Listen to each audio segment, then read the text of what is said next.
25th through the 27th. That's the last Monday through Wednesday of this month. No shows for those 3 days for that Monday, Tuesday, and Wednesday. At this point, though, I am planning to do a show on Thanksgiving morning, probably at 10 o'clock Central Standard Time. Okay, I plan on doing a Thanksgiving podcast Thanksgiving morning. It may be live. I'm not sure yet. I know portions of it, even if I do the show live, will be recorded in advance to make things easier.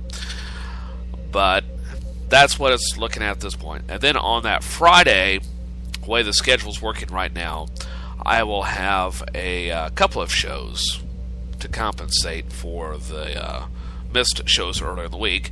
One will be at probably late that morning. I'm thinking about 10 or 11. 10 or 11 that Friday morning, the 29th, which is 2 weeks from today.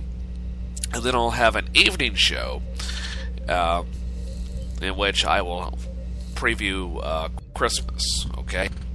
So that's the tentative plan at this point. I'll have more details on that. I'm still working out the ideas. One of the nice things about working 12-hour shifts, I have a lot of time to think, okay? A lot of time to think. But, of course, you can always get the updated calendar by going to my website, assuming I remember to update it. Just look for the Google Calendar on the opening page at tinyurl.com/Gunther's house or /Gunther mobile. All right. Now, speaking of the holidays, getting to what's on my mind, I've talked briefly about the war on holidays on this program, namely on Christmas and Thanksgiving. And it got me to thinking about some things yesterday after the show and what I wanted to talk about on the subject today. And I have probably a different take on it than a lot of people. I understand that Thanksgiving and Christmas and so forth are supposed to be a time designated for you to spend time with your family. It's a noble endeavor and a worthwhile endeavor. And I admit over the years that I spent, growing up, a lot of time with my family, extended family, both sides. But as comes with time and age and differing interests and so forth and schedules and distance, there gets to be gaps. You let one holiday slide, another one slides, so forth and so on.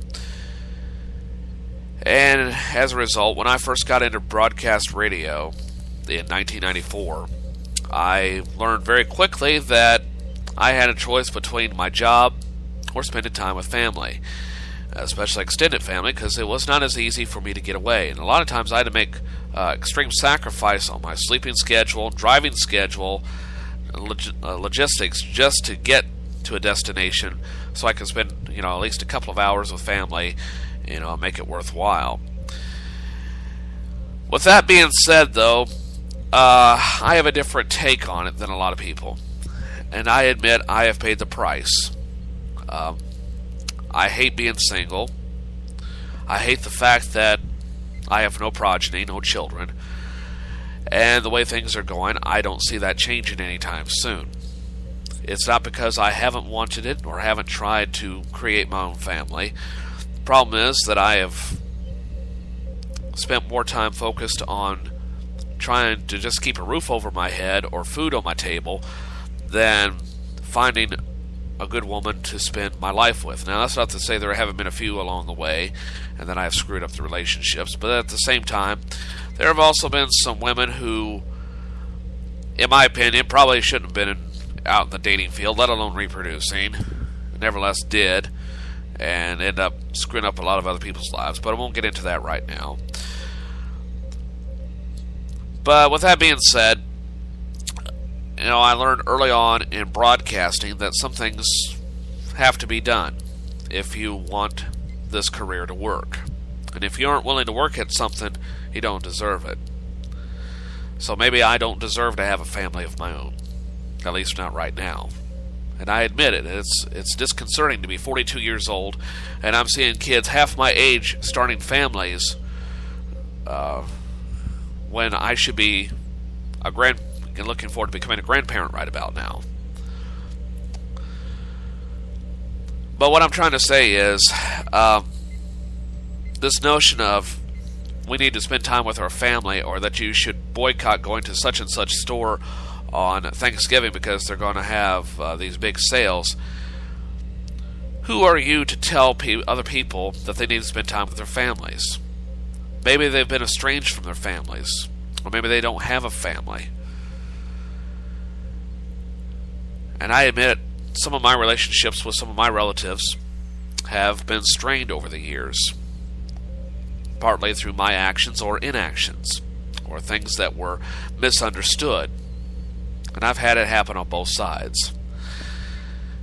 And now, I'm not trying to avoid my family on Thanksgiving necessarily. I admit there are some relatives that, over the years, there have been some big misunderstandings that have come up. And I am not as enthusiastic about seeing these relatives, even though I've tried to patch up our differences, or at least to make an attempt to. But for me, Thanksgiving, personally, is my least favorite holiday. And I know that's probably going to hurt a lot of people when they know this, but I have never really enjoyed Thanksgiving.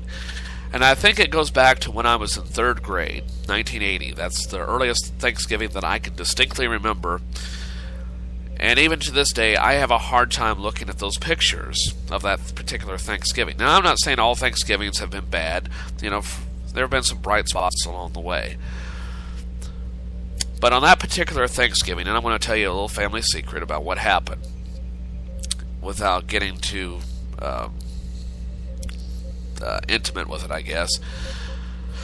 That Thanksgiving, it was 1980, and it was just a few months after my dad was diagnosed with non-Hodgkin's lymphoma. And my dad was very sick. He had started chemotherapy, just a few months prior to that. And at times, he wasn't even well enough to go to work, but he did because he knew he had to provide for his family. And he wouldn't let his pride make him stay at home, even though he needed rest. Well, anyway, about a week before that Thanksgiving, maybe not even that long, my parents had bought brand new tires for the Suburban that we had. I miss that old car. It was a 75 Suburban, I think. It was a model year. Battleship gray. But that thing got us through a lot of situations over the years. And my parents bought it fairly brand new. Well, anyway, they got new tires for this Suburban. Name brand tires. I think they were Firestone, if I remember right. And at the time, we lived in Fayette. And we were on our way to Bowling Green to see some relatives at a second cousin's house who lived there. Well, we got to about Centralia, and all 4 tires blew out. They all went flat. No explanation. It turns out they were faulty tires. As luck would have it, at the house that we stopped at, I don't remember if the guy had connections with Montgomery Ward, or we got a hold of the automotive manager or whatever at Montgomery Ward, because back then a lot of stores just weren't open, except maybe your convenience stores and maybe a few restaurants if you were lucky. But for the most part, you didn't have Walmarts open like you do now, or these super centers of various chains, especially Walmart. Well, my parents managed to get a hold of the guy at Montgomery Ward's, got new tires, got the tires replaced on this truck. Now, there was a family in Centralia. I don't know their names. We lost contact over the years. Very nice people, though, and they let us spend time with them, to keep warm and keep us shelter while we waited to have the Suburban put back in order, which took about 3 or 4 hours, which was really pretty fast considering all the crap. And my dad was very tired, but he also knew that he had to get this done.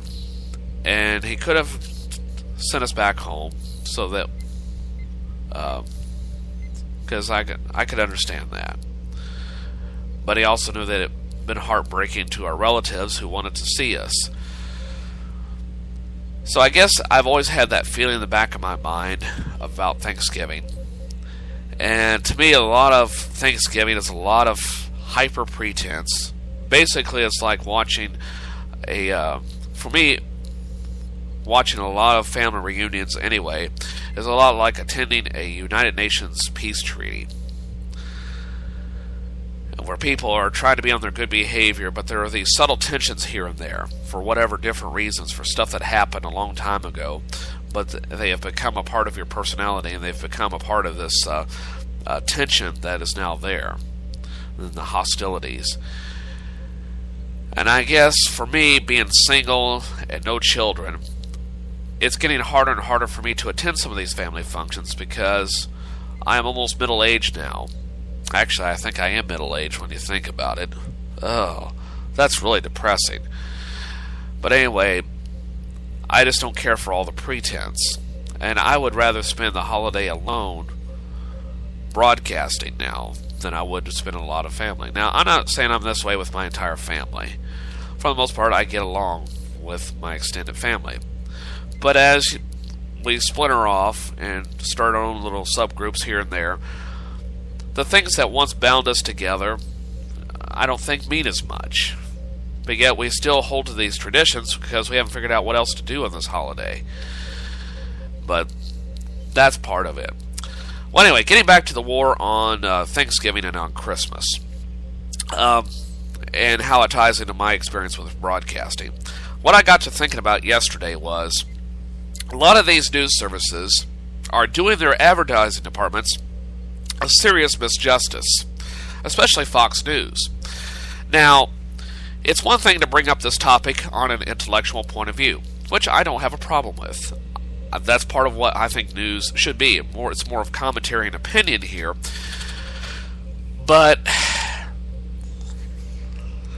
a lot of these agencies are doing their advertising department a lot of ill will.